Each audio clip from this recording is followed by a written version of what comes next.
Welcome to Babylon, the center of the old world. Every ruler wanted to leave his fingerprint on this legendary city, ruled by Hammurabi, famous for compiling the world's first legal law code, restored by Nebuchadnezzar, who made it the largest city in the world, conquered by Alexander the Great, who spent his last days here trying to unite the East and West in his new capital. Guys, this is the throne of Babylon. And the interesting thing, do you know that Alexander the Great died a couple meters away from the throne? Yeah. After conquering Babylon and defeating Darius, the king of Persia, he ended up here.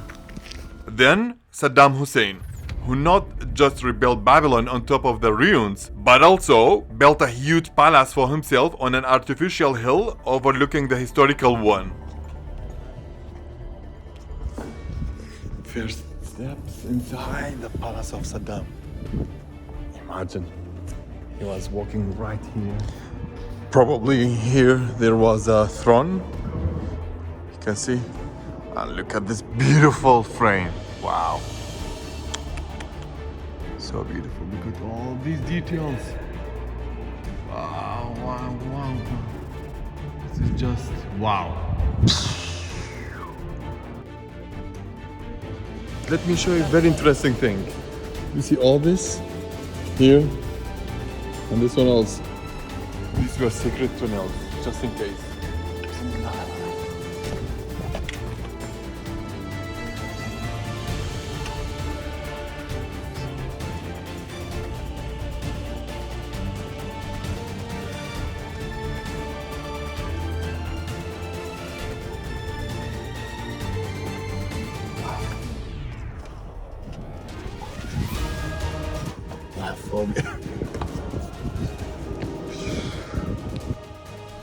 This is really interesting, guys. Look, so this is the first letter of Saddam Hussein, Sir. Here, the first letter of his father's name, Hussein.